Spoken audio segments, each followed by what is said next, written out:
In today's show, we're taking a look at the Sony A1. Is it still a viable camera in 2024?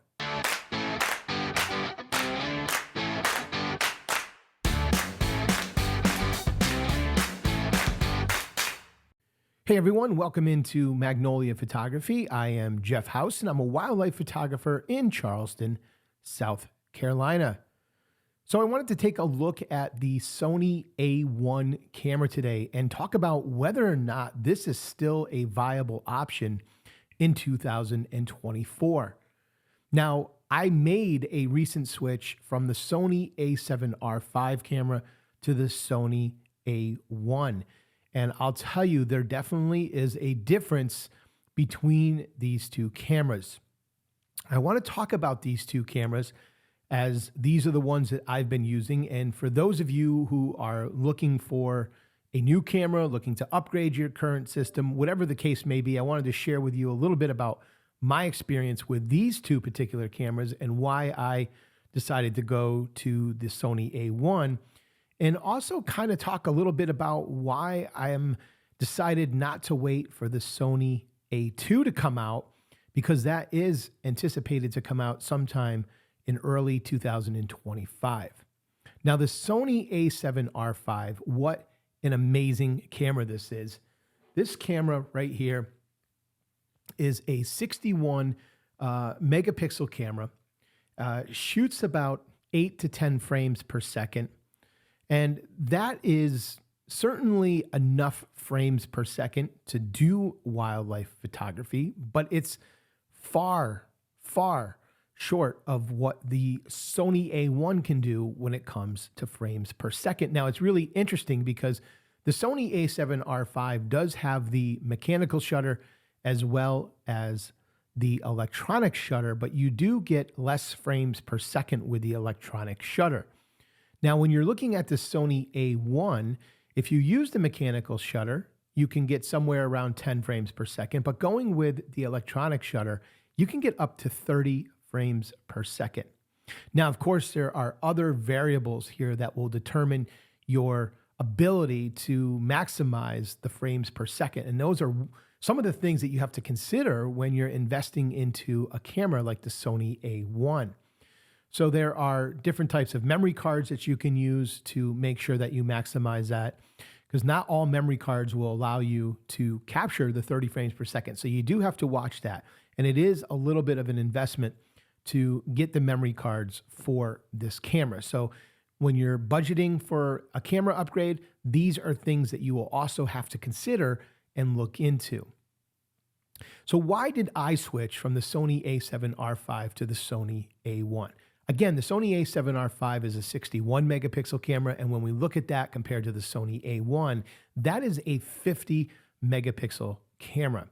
Now, you might be wondering, is that too many megapixels for wildlife photography? Doesn't that create really large file sizes? And of course, it does create larger file sizes, but when I'm shooting both of these cameras, I am shooting in a compressed RAW format, meaning, yes, because it's compressed, there is some data that is removed from the image. However, it is still a lot of data that allows us a lot of creative control when we get our pictures into post-processing.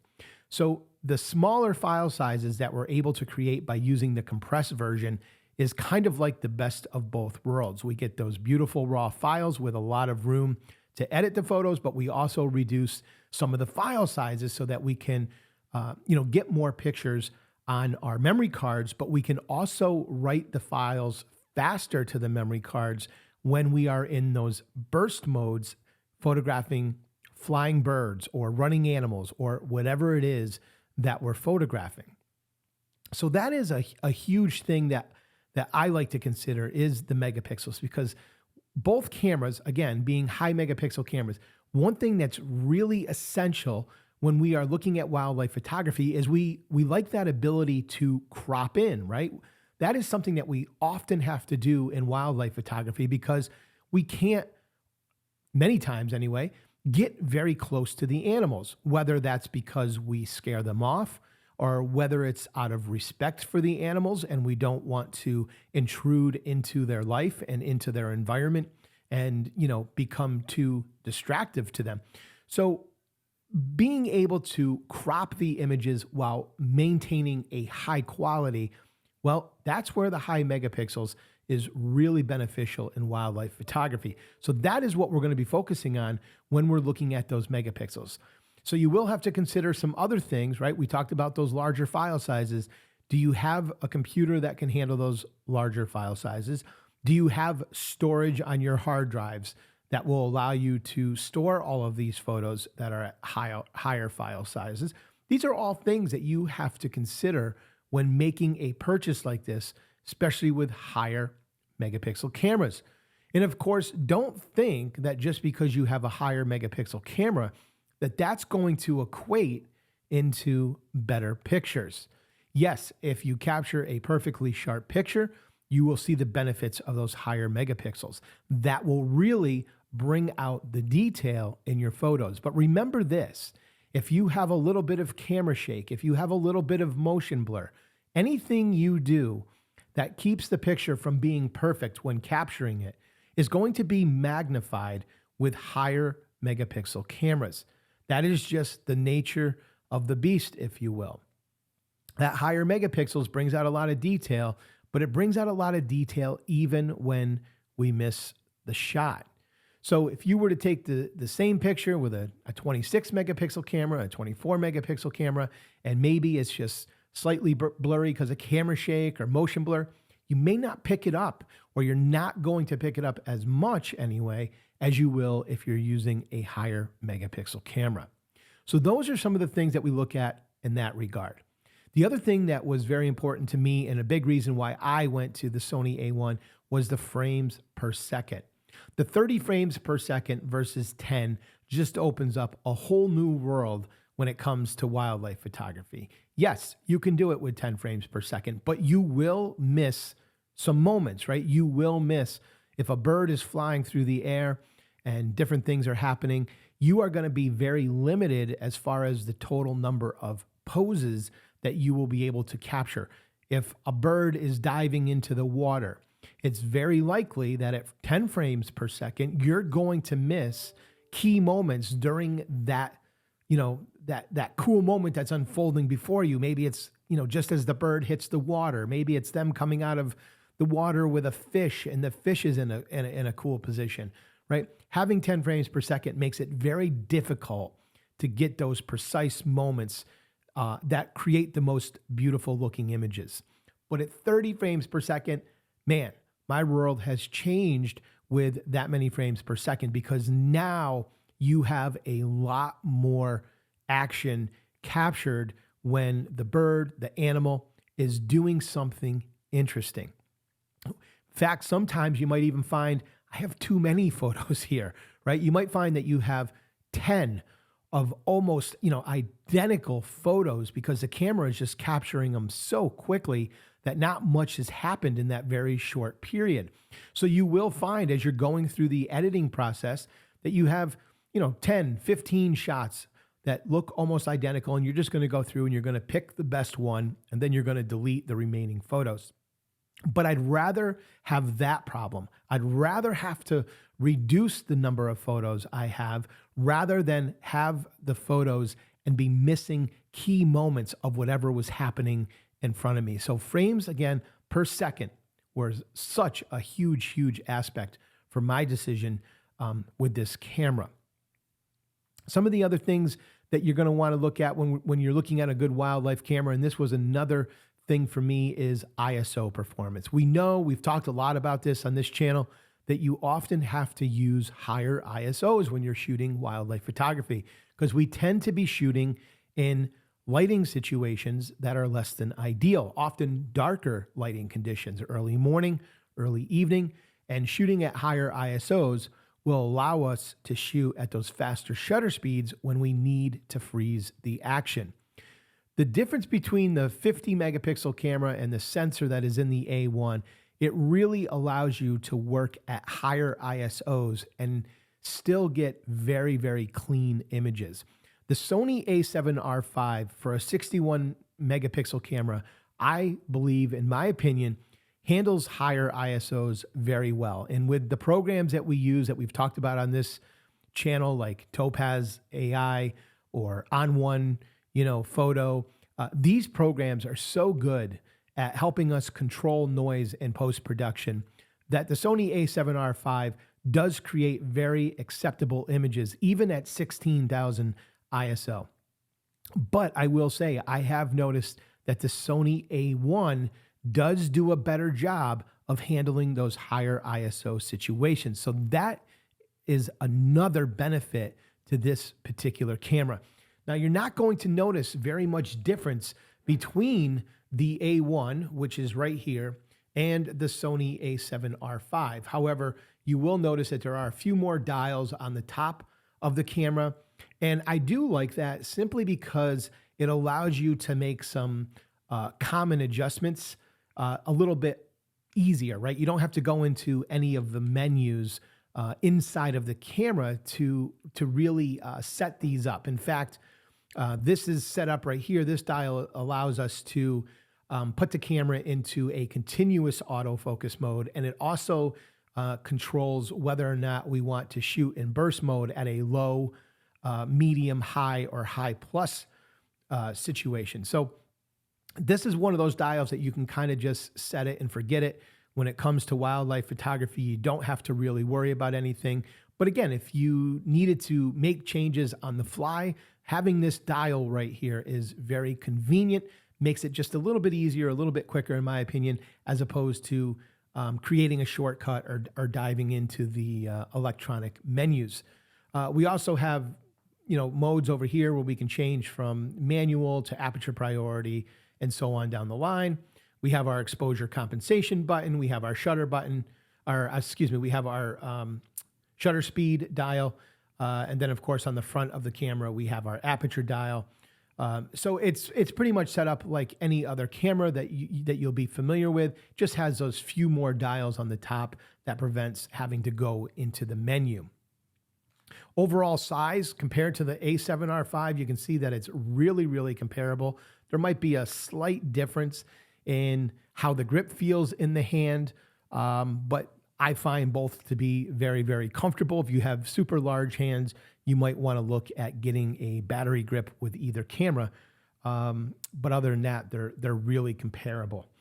Autofocus is obviously one of the biggest things that you're going to be concerned with when it comes to wildlife photography. And both cameras, the A7R5 and the A1, both have fantastic autofocus systems. I tend to think that the A1 works just a little bit better than the Sony A7R5.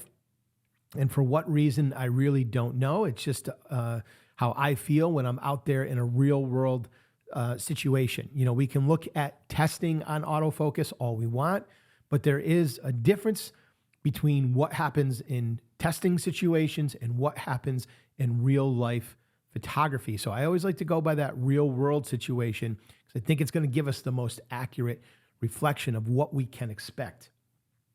So the A1, fantastic camera. If you've got the budget and you're looking to invest in a new camera, looking to upgrade, highly, highly recommend it. Again, you're looking at a $6,400 camera. The Sony A7R5 is a $3,800, $3,900 camera. So it is quite a bit more expensive than the Sony A7R5. But for me, the ISO performance, the frames per second are really, really huge in regards to what we're looking to get out of our wildlife photos. Now, you wouldn't think that 61 to 50 megapixels would make a huge difference in file sizes, but I do find that the A1 photos, being a 50 megapixel file size, I do find that my workflow has picked up some of its pace a little bit because these file sizes are just a little bit easier to work with and things are moving just a little faster. Now, it's not a huge difference, but it's enough that I've noticed it. So those are some other considerations that you want to look at, is how much are these larger file sizes going to bog down your computer. You will need some processing power to make sure that everything keeps up to speed. So The other question that might be on many of your minds is, okay, so you had the Sony A7R5, you go to the Sony A1, why not wait for the Sony A2 to come out and maybe consider that camera? So that camera, again, is expected to come out sometime in early 2025. Some say it might be later in 2025, maybe the fall, and it would be expected to come out at least 6 months before the Winter Olympics, as you would think that Sony would want to have that camera at the Olympics, right? That's what they would want to be representing themselves with at the Olympics. So it is expected sometime in 2025. But like I said, all evidence tends to point to an earlier release in 2025 as opposed to later. Now, here's my thought, right? We've got this camera coming out. The Sony A1 has a fantastic sensor in it. Okay, one of the things that we always have to worry about when we're using those electronic shutters is what they refer to as rolling shutter. And what that means is anytime we're moving the camera in quicker panning movements, anything that should be a vertical line can have a bend to it. And that can show up obviously in the pictures, and that can obviously destroy your images as well. Well, the Sony A1 does a really good job at handling rolling shutter. And it's regarded as a sensor that gets very close to being a global shutter without being a global shutter. Now, if you're not familiar with that, I don't want to get super technical and go super deep into this, but high level explanation is this simple, right? When we're taking a picture, a standard sensor like that found in the Sony A1, you take the image and it's reading out the information line by line. And of course, this all happens in a fraction of a second. But with a global shutter, the entire sensor is reading the information at the same time. There's no line by line reading. What that allows us to do are many different things with the global shutter. It does offer many advantages, but there also are a couple disadvantages. We're talking about rolling shutter right now. So the global shutter will completely eliminate the rolling shutter. We will no longer have to worry about anything bending or twisting or looking distorted because of rolling shutter. The Sony A1, as I mentioned, handles this really well. And I've never had an issue with rolling shutter so far. Now, the Sony A2 that'll be coming out is forecasted to have a better handling of rolling shutter than the Sony A1 and be even closer to that of a true global shutter without being a global shutter, just like the A1. So for me personally, I don't find that feature to be, to warrant wanting to consider that upgrade, because I do think that when this camera comes out, we're probably going to be looking at a camera that's going to be somewhere between $500 to $1,000 more expensive than the Sony A1. So we're probably going to be in that $6,900 to $7,500 range for the Sony A2. The global shutter, not an issue. The rolling shutter, not an issue for me. I don't need those features. Those aren't crucial to what I do as a wildlife photographer. Frames per second, that is expected right now because the total specs aren't known right now. There's a lot of, it's all speculation, but the frames per second are expected to be somewhere around 60 frames per second. A true global shutter like the Sony A9 III is able to do 120 frames per second with that global shutter. Now that might sound great on paper, that might sound great as we're talking about this, but think about this as you're taking photos. If you're taking 120 frames per second or even 60 frames per second, at what point is it too much, right? Because like I was just saying to you a little while ago, even at 30 frames per second, sometimes I find that you can have a few too many photos, right? Sometimes you have some extra shots. Now, I don't mind that. I don't mind having a few extra shots. And I think at 30 frames per second, it's a very manageable amount, right? You're not having to sort through hundreds of photos that you want to discard. And of course, that comes down to shooting style as well. But as a general rule, right? It's going to limit the number of photos that you need to go through and sort through to find which images you're keeping and which images you're discarding. So I like the 30 frames per second. I think that is, kind of the sweet spot for me and my workflow. I think if you're getting up into that 60 frames per second, or you go even higher to that 120 frames per second, I feel like you just have too many photos. And I feel like you're going to spend more of your time editing and culling and getting rid of photos. And that's just a lot of wasted time. And I've even heard people who have purchased the Sony, A9 III, basically complain about that, right? It was just too many photos at 120 frames per second, and they were just spending way too much time sorting through photos to figure out what they wanted to keep and what they wanted to get rid of. So that was something that I looked at, in looking at the Sony A2. And again, that is 60 frames per second. Yeah, that's a cool feature, right? I mean, it's always fun to shoot something, photograph something at that many frames per second. Even the Sony A1 is amazing when you press that button and it's 30 frames per second. It makes a sound that is it's just so cool. But I think 60 frames per second is too much, and I think it's too much for what I do and my workflow. And so that wasn't an attractive feature to me. I do think that the megapixels of the camera are expected to be in the same ballpark as the 50 megapixels of the Sony A1. So I really don't see anything beneficial in that regard either. I don't want to go higher.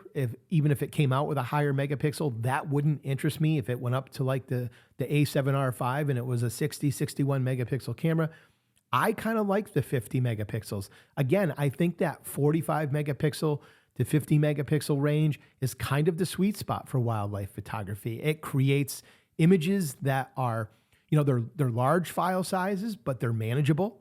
And I also think it allows you that ability to crop into the photos like we were talking about, while still retaining a lot of detail and resolution in your photos.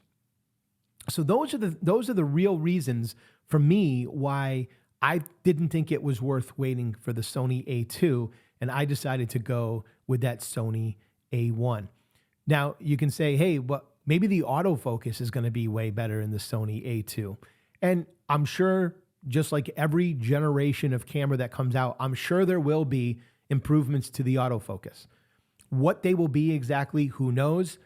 Maybe it will be super significant. Maybe it won't. We'll have to wait to find out. I'm going on the fact that while I do expect there to be some improvements in the autofocusing system, I don't expect it to be leaps and bounds. I don't expect it to be, just mind-blowing what it can do in the sense of autofocus. So that was a risk, if you will, that I am willing to take, because I just don't think that it's going to be that significant. And the Sony A1 does such a tremendous job of autofocusing. It's regarded as one of the best cameras ever made, and one of the best cameras that you can use in wildlife photography. And in my time of using it, I would have to say that is very, very true. So let me know, guys, do you use the Sony A1? Have you ever used it? What cameras are you using for your wildlife photography? Would you consider upgrading to the Sony A1, or are you looking at that going, $6,400? There's just no way I'm spending that much money on a camera. I'd love to know your thoughts. I'd love to know what you're thinking and what you're using for your wildlife photography, and what features are important to you. Do you want frames per second? Do you want high megapixels? Where do you stand on that? Hey, if you like this video, found it helpful, I would certainly appreciate if you would consider subscribing to the channel. And thank you so much for stopping by and spending a little time with me. I look forward to seeing all of you in the next video. But until then, take care.